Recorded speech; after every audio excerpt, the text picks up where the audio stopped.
Guys, welcome back to my channel. And since it's only the second video, you don't know my content much, but basically this video, there's gonna be different parts to it. So there's gonna be like part 1, part 2, part 3, part 4, you guys know. And so basically I'm just going to be going over like what I'm doing, what I'm making, and make a lipless jerk bait for you guys today. Since I don't have flex and polycarbonate or like any cool plastic that I can use for lips, the lures, any left, which hopefully I will get soon, I'm going to just make it without the lip. Alright, so what I've done so far is just I've drawn a basic shape. I'm not too concerned about, like, at this point in time, like what the shape looks like or how I drew it much, because I can use a Dremel and I can use my knife to smooth it out. But basically the next step is just to use my jigsaw and cut out the body for which I drew.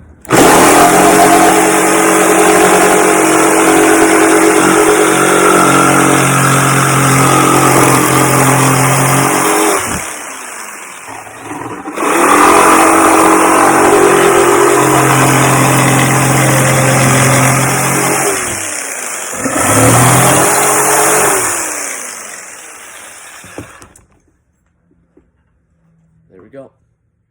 Hopefully in the future I will be able to get a bandsaw, but for now this is what I'm working with. And yep. So next step is to use my Dremel here. So most bait makers, like I know Nolan's Baits and Marling Baits, they just use their knives. They make tapers and everything, but I mostly use my Dremel to shape out the basic shape of the lure. So that's what I'm gonna be doing for the next time lapse. But like always, if you guys have any suggestions to make my videos better, to make them more easy to watch, enjoyable, let me know in the comments and I will read those, and hopefully I can do better on the next video.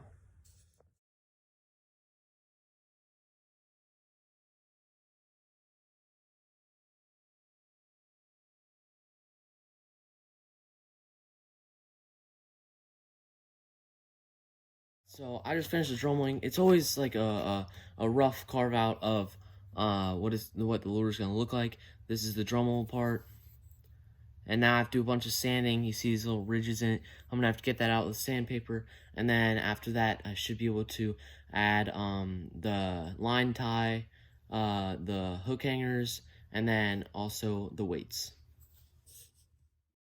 Also, I wanted to mention while I was sanding that since I'm going to be doing multiple parts to this, it's going to be hard for me to upload and to finish the lure and also the videos, because since I have sports, I play basketball in the winter, so it's going to be a little more difficult to make videos. And also, since it's winter, unfortunately I'm not going to be able to fish and try out these lures, but over the summer, hopefully I'll still be doing this, and hopefully you guys will want to watch me trying out all these lures. I have a bunch of new lures to try out. I have some crankbaits, lipless crankbaits, topwater ploppers, topwater whopper ploppers, and that I made. So, and of course this jerk bait as well. And so hopefully you guys will be willing to watch that. And like always, if you have any suggestions, if you want me to make something, try something new, do things like that, just let me know in the comments, and I will try my best, very best, to get that done.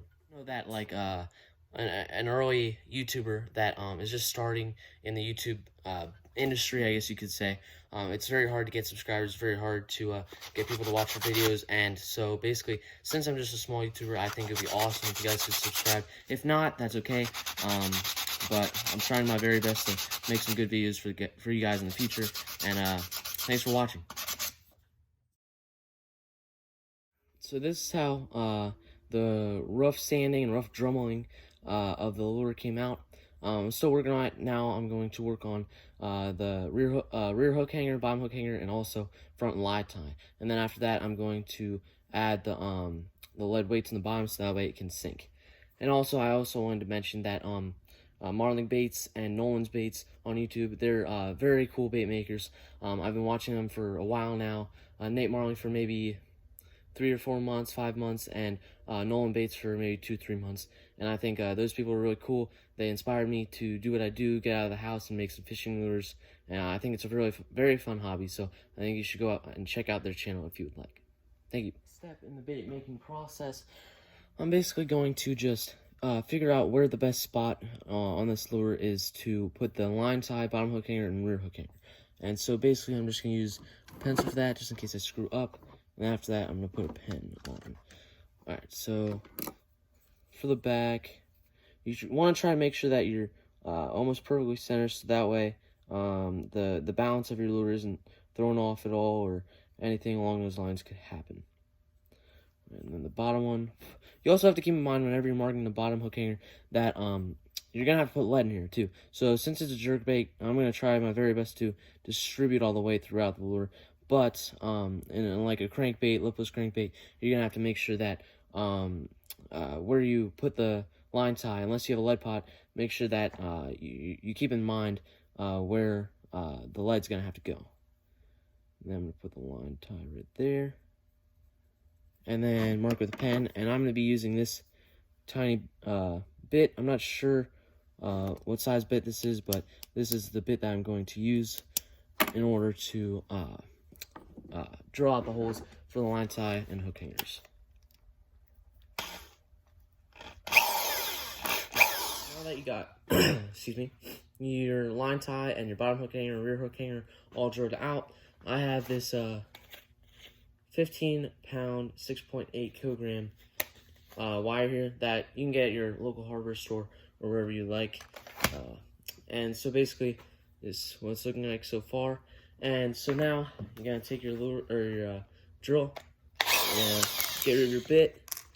And so basically, you just want to cut, I don't know, 2, 3, 4 inches, depending on how long you want your wire or your line tie to be, and just slip a piece of wire, and basically you just bend it. And this is a really handy trick that I learned from Nate Marling.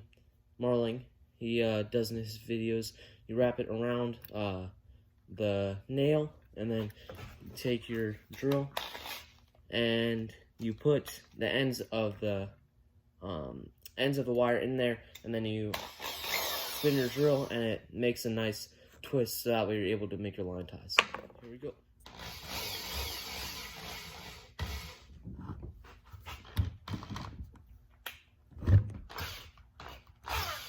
There we go. Now we got a nice little line tie that we can use for the hook hanger or the line tie. And basically you just cut off to whatever length. I use Gorilla Glue to glue in the line ties and hook hangers, but you can use whatever you like. I just use Gorilla Glue because it expands whenever it dries, so that way, just in case you drill your hole too big or too small, it can expand and fill up your hole. So I just finished putting in the line ties and hook hangers. So up next, we're going to add these split shots, fishing lure, weights, any lead scraps or metal scraps, anything that you find heavy around your house that's in a small, that you can drill into certain objects you can use for this project. But basically, I'm just going to drill. Since it's a jerkbait, I want to distribute the weight so that way it's not leaning forward in the water, it's not leaning back in the water. So basically, I'm going to make a bunch of different holes going out throughout the bait, and then put some split shots in there, and also some Gorilla Glue, so that way they stay in. And a genius thing that is really cool that Nate Marling, that I learned watching his videos, was using baking soda and super glue.